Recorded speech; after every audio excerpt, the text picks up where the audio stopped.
अस्सलामुअलैकुम। Advance learning and skills में खुशामदीद। आज हम सीखेंगे another form of Joule Thomson coefficient. ठीक है,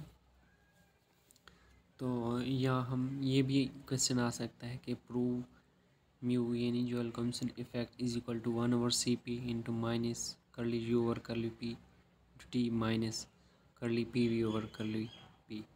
ठीक है, तो हम इसको देख लेते हैं। ठीक है, एज वी नो दैट, ठीक है, मैंने एक वीडियो बनाई हुई है ऑलरेडी जॉल थॉमसन इफ़ेक्ट को ये रिलेशन प्रूव करने के लिए। ठीक है, तो हमें ये पता है कि ये किस चीज़ के इक्वल होता है। Using first law of thermodynamics D Q is equal to D U plus P D V. तो हमें पता है कि D Q is equal to T D S है, तो ठीक है, ये हम उसकी जगह पुट कर देंगे। And also we know that D into P V is equal to P D V plus V D P.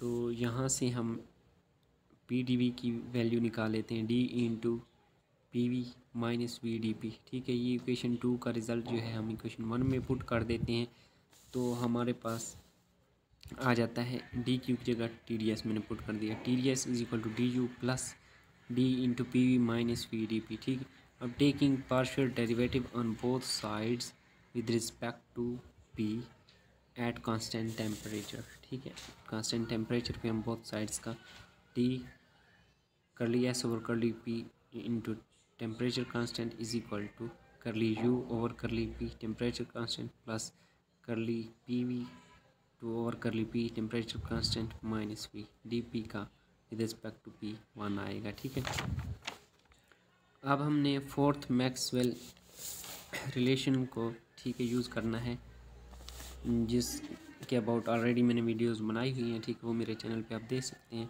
करली S over curly P temperature constant वो किस चीज़ के इक्वल है, minus of curly V over curly T temperature constant. ठीक है, तो ये हमारे पास इस चीज़ के इक्वल है।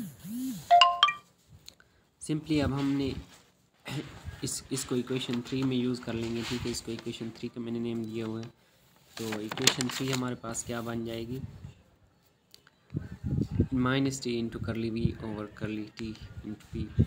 ये दूसरी तरफ माइनस था, ठीक है, वी तो मैंने इस तरफ आके प्लस कर दिया है, is equal to curly U over curly P into T plus curly P V over curly P and temperature constant. ठीक है, तो नेक्स्ट स्टेप में मैंने इसको माइनस के साथ ज़रब दे दी है। ठीक है, तो ये इस तरह आ गई जो, और ये जो चीज़ है ये हमारे पास किस चीज़ के इक्वल होती है, ये हमारे पास पहले हमें कोफिशिएंट जॉल थॉमसन कोफिशिएंट पता है। ठीक है, ये चीज़ इसकी वैल्यू हमने निकाल ली है, सिंपली हम ये वाली वैल्यू इसमें डाल देंगे, म्यू इज इक्वल तो हमारे पास जॉल थॉमसन कोफिशिएंट की अनदर फॉर्म आ जाएगी। ठीक है, जिसको हम सिंपली लिख लेते हैं, वैल्यूज इंसर्ट करनी, this is another form of Joule Thomson coefficient.